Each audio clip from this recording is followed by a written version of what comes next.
Good morning, everyone. Hope you're all having a wonderful day today. This is John with Gun Deals, and today we're going to be taking a look at the very excellent Palmetto State Armory Gen 3 AR-10 or DPMS style rifle, whatever you guys want to call it.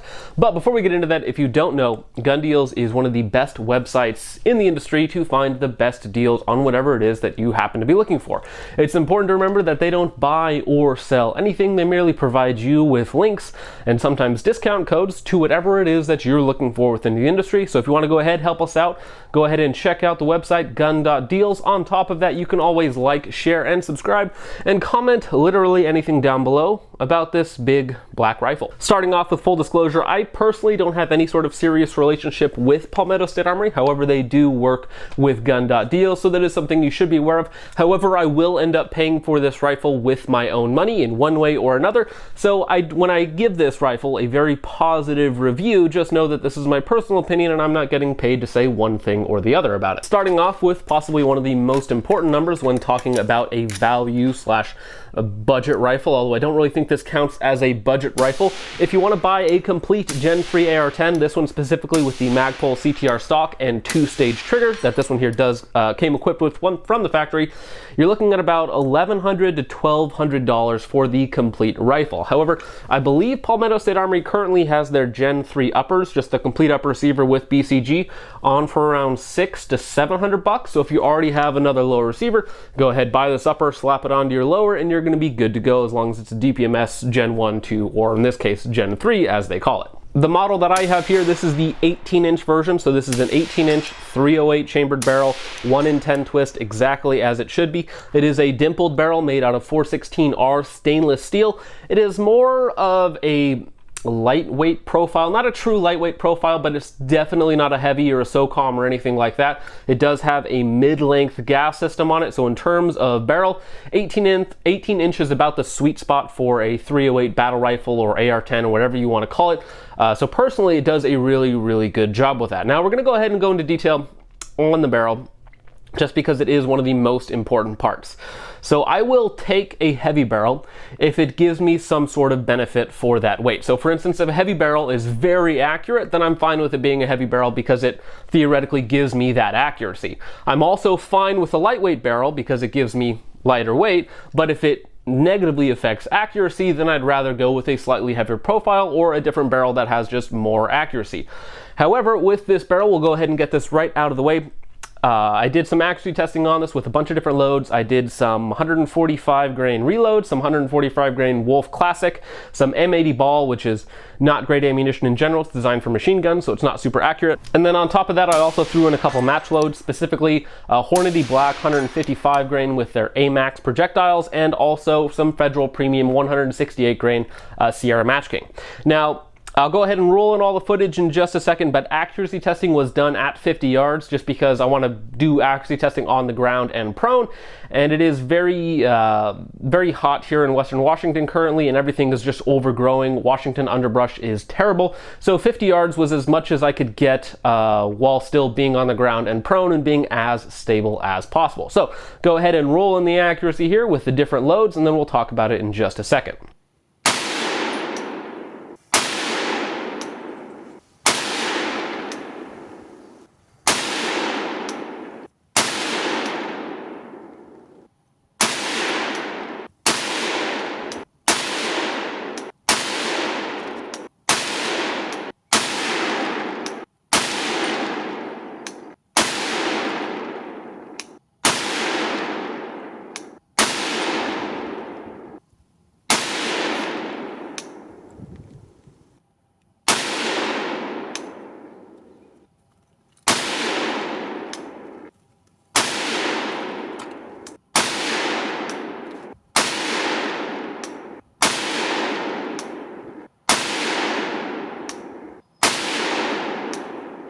So as you can tell, with more budget loads like PPU M80 Ball, Wolf Military Classic, the 145 grain, and my personal reloads are, like, as I said, 145 grain-ish, and they're just designed to be reliable and soft shooting, not to be pinpoint accurate. So with more budget loads, you're going to be looking at around 2 to 3 MOA with most ammunition, which is perfectly usable, perfectly fine for just ball practice training ammunition. However, when you start to use more high quality match style loads, especially the 155 grain black, Hornady black AMAX ammunition, that shot 5 rounds into one hole at 50 yards, which is excellent. So that's definitely a sub MOA group. And the 168 grain Sierra Match King from Federal Premium put 5 rounds touching at 50 yards. So that is right around a 1 MOA group. So absolutely, with either your match loads, your factory match loads, or your match hand loads, you can definitely get good accuracy out of this barrel. I would absolutely say it's going to shoot MOA if you do your part and feed it good ammunition. But if you just feed it cheap, more ball style ammunition that's just supposed to be quantity over quality, then it's going to give you, 2 to 3 MOA performance, which for me is perfectly acceptable, especially in the ranges most people are shooting at. Now, it should also be noted that I do my accuracy testing towards the end of the review process to give the barrel time to break in. At this point, we're only at about 300 to 400 rounds of different ammunitions between steel, brass, M80 Ball, some reloads ammunition that I've also done, and some match loads, so I haven't had a ton of time on this gun. That is, however, more than enough time to break in the barrel and to get a good feel for how it shoots. Now, on top of that, now that we're done with kind of the barrel, which is quite good, I think that they did a really good job with the barrel materials. I think that the profile is very good because it's not overly heavy, especially on a rifle that is already quite heavy. On top of that, the gas block that all of them come with is a 5 or 10 position adjustable gas block. So that means that recoil can be tuned to whatever sort of ammunition that you're using. Now, I shot this a lot suppressed, mostly suppressed, I would say. I did not shoot the accuracy testing suppressed because I don't think that that's fair. So I have here a little micro compensator / flash hider on the front for my Form 1 can. It's the Yankee Hill Machine adapter.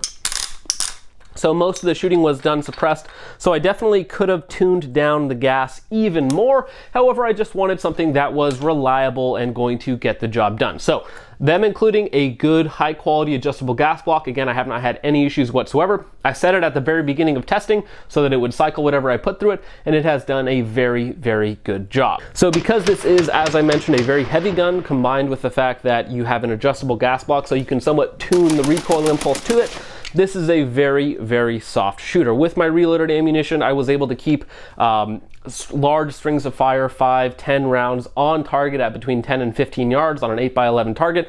Very, very easy to do, and combined with the fact that the trigger on here is excellent, which we'll get to in just a minute, means that this is a very, very pleasant rifle to shoot. Now, the next most important part on any AR style rifle is going to be your bolt carrier group, which is that combined with the barrel are basically your 2 most important components. Now, it should be mentioned that this came lubed from the factory, and I have not lubricated it or cleaned it whatsoever. So this is a very dirty, gross bolt that has about 300 rounds of suppressed shooting and then another 50 to 100 rounds of unsuppressed shooting on it. And I have not had any reliability issues whatsoever. I set the gas block within the first 2 rounds that I had it out, and then I forgot about it, and it ran everything flawless. So the bolt carrier is a fairly standard, nothing super special about it, except for the fact that they do have enhanced power extractor springs to make sure that it rips the case out of the chamber. So basically, it's a fairly standard AR-10 DPMS style bolt carrier group, nothing special. It is a black nitride, so you have a 9310 bolt, 8620 carrier. It's not chrome lined or anything like that. The staking on the gas key is substantial. It's very good, so there's no problems there whatsoever. Wear and tear on the bolt after about 400 rounds. You have a lot of the nitride coating wearing away on the top 2 sections where it runs inside the upper receiver, and then on the bottom 2 sections as well. On top of that, I've also noticed that the rear section on the locking lugs are starting to round off just a tiny bit. There's definitely some material removed from the back left edges of your locking lugs, which is fairly standard when you're running an AR-10, especially if you're not cleaning it or lubricating it all that time. Those are going to be your high wear points. However, everything else on it looks very, very good. So overall, I would say the bolt carrier is just fine. It's not really anything special. It does get the job done, and having those enhanced extractor springs are again quite nice. just so that you have that guaranteed extraction. So next up, let's go ahead and talk about the upper and lower receiver. They're both forged components, which is awesome. That's going to save you some weight versus going with certain billet designs, which are going to be a little more bulky, a little more heavy. And of course, they're also very, very strong. Now, they are both 7075 T6 aluminum, hard coat anodized, very nice black. The finish has held up very, very well on them, and I have dropped this gun and run it through the wood, so it has been just fine in terms of that. It does have some lower relief cuts here on the bottom of the lower receiver to have better BCG compatibility here in the rear of the lower receiver. Other than that, it's fairly standard. That's really the only real improvement that they made on the lower on the Gen 3. It does have a very mild bevel in the magwell. It definitely could be a lot more aggressive to make it easier to switch mags. However, most people probably aren't worried about having sub 2.5 second 1R1s with a big AR-10 like this. All of your controls on the lower and upper receiver are basically mil spec. You have a standard magazine release, your standard bolt catch and bolt release, standard safety lever. The only thing that's super special on the lower receiver itself is the trigger. So we'll go ahead and talk about that right now. The trigger on here is one of the lightest triggers that I've ever felt. It is technically a 2-stage nickel boron job. I'm not sure who they have make it for them or if they make it in-house, but it is very, very good. So you basically have no take-up whatsoever on the gun itself. And then you hit a very clicky wall. Now that wall is very, very light. That second stage wall is like 2 pounds-ish. So the first time that I pulled the trigger, I thought that it wasn't a 2-stage trigger and it just broke. But there is a wall, but you need to be very careful that you don't just roll right through it. And in fact, when I've had other people pull this trigger, the first time they just roll right through the wall because it is very, very light. So you have a little bit of take-up, you hit that wall, which is technically a well-defined wall, but it's just so light. And then you build up 2 pounds, maybe 2.5 pounds, and it just breaks. It is a very, very light trigger. So light, in fact, that when you have a suppressor on it, which of course increases that bolt velocity, you can basically bump fire it in your shoulder very easy. It was surprisingly fast just because of how light that 2-stage trigger is. I would not have this trigger on a home defense gun just because that is very, very light, a little lighter than I'd like for security. However, on a more DMR style rifle or something else, competition style, or just an excellent trigger in general, this is a very, very good trigger. So when it comes down to it, I know there's some other stuff that we're going to talk about, but that really does it for me for the rifle. The fact that you have an 18-inch barrel, which gives you good velocity off of 308. You have a mid-length gas system with an adjustable gas block that tunes the recoil impulse to however you want it. On top of that, you have a very, very good trigger, and the barrel's very accurate on top of that. Means that this is a very, very pleasant gun to shoot, no matter how you're shooting it, whether you're just shooting paper or steel up close, or if you're taking it out to longer ranges, 3, 4, 5, 6, 700 yards. As long as you can take this gun to, it's going to be pleasant in all of those scenarios, which means that this gun is just very, very fun to shoot. Now, if you get this gun and you get it without the 2-stage trigger, I think you are somewhat missing out. The other models come with the enhanced polished trigger from Palmetto State Armory. I have a couple of them in guns behind me, and they work really, really well for mil-spec style triggers. However, this trigger is just miles and miles better than that, and it doesn't cost too much more money. I think there's only like $50 difference in the model price. So I absolutely think that the trigger, if you're going to buy the complete rifle, the trigger is absolutely worth the extra money. Now, getting rid of some of the other stuff that we have on here, we have Palmetto State Armory's over-molded grip. So it's kind of a rubbery A2 style grip without the finger rest, which is quite nice. So it's quite grippy and rubbery, so I don't have any problems with that whatsoever. I like a more neutral angle, but it didn't bug me whatsoever while shooting it. In the back here, we have the Magpul CTR stock, which is a very nice stock. It's very strong, very sturdy. You can adjust it and then lock it into position so that it has basically no wobble whatsoever. Again, very, very nice. QD cups on the front and back that are reversible on it. And then the castle nut, this is a nice feature on the rifle.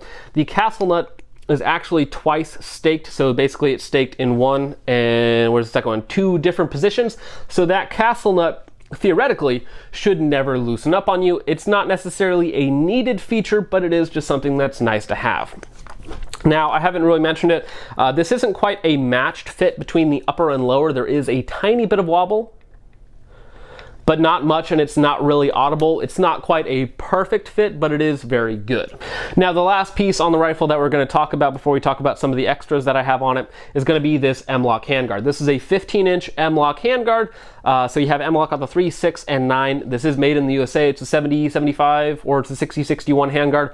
Either way, it's not the slimmest handguard on the market, but it does a good job, has good ventilation, it looks structurally strong. Again, I have dropped the rifle twice and have not had any issues with the rail bending like I have on some cheaper rails that are out there, some less strong, less durable rails. It also does have anti-rotation, not tabs, but anti-rotation device on the barrel nut itself. So it screws down onto the barrel nut so it can't turn left and right on you.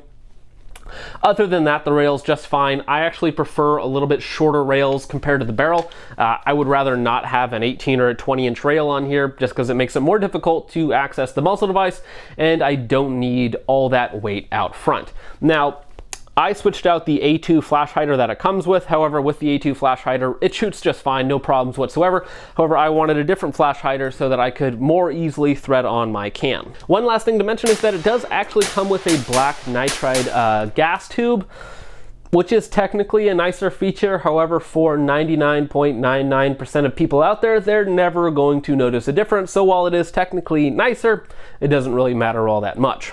So this rifle overall, I think is excellent, especially if you buy the upper receiver for, again, $600-700 and just pin it onto a lower that you already have. I think that that is a very good value. Or if you're looking on getting into the game of AR-10s and you want a complete rifle and you find this on a good deal, honestly, for $1,200, I still think it's worth it, especially when you compare it to other options that are sometimes double or triple as expensive as this guy. This is going to provide you a huge amount of value. However, hopefully speaking, these go back down to the $900 to $1,000 price range. Honestly, the only thing that I would change out on this rifle whatsoever from the factory is just the grip. I would just switch it out to a Magpul K2 or something that has a more neutral angle, so my wrist is a little bit more comfortable when shooting. Other than that, there really isn't anything that I would do differently about this rifle. Upper and lower are very simple to save some weight. Now, if I haven't mentioned already, it's a heavy gun. It's like 10 pounds naked. So it is a heavy gun. Currently, as you see it, it's about 14.5, 15 pounds, somewhere in that range. So this is not a lightweight gun. However, compared to, you know, Fowls and G3s and whatever else you have, it's basically in the same ballpark in terms of weight. However, the recoil impulse is much better and the accuracy is also much better. So this is going to be outclassing some of those older designs in terms of functionality, ergonomics, all that sort of fun stuff. Now, real quickly here at the end, just because I know I'm going to get some questions about the setup, we are running a Warn Ramp 30 mount. So this mount and offset are all in one package together. The optic that we're running on top is the Blackhound 1-6. Very good optic, basically a carbon clone of the Vortex Viper PST Gen 2, just for about half the price, not quite as good. And we have on the side here a Primary Arms SLX MD20, also a very high value budget red dot. And then again, all of that is on the Warn Ramp 30 mount. Warn did send this mount out to me, and they're located just south down the road. American made, very, very high quality. On top of that, we have just a standard, I think this is an AIM Sports foregrip that just attaches to this Picatinny rail section I have on the bottom. I have a Yankee Hill Machine QD flash hider so that I can attach my suppressor quickly, put it on different guns. Light, I think that's an Odin on top, and other than that, everything else is as it came from the factory. So with all that being said, guys, I think that it is a very good rifle. In terms of value, it's still a high value rifle when you compare it to other AR-10s in the same price category or even in higher price categories. No, it's not going to beat like your LMTs or your Knights SR25s or anything like that. However, it does definitely provide a high level of value and capability at a very, very good price. So that's pretty much it for the video, guys. Thank you so much for watching. Also, thank you to Gun Deals for having me on. And of course, go ahead and check them out. Like, share, and subscribe. And don't forget to comment literally anything down below. But like I said, thank you guys again for watching. I'll see you guys in the next one. Peace off. So again, we'll just go ahead and do it one more time. So again, you have that, oh, I just did it right there, see?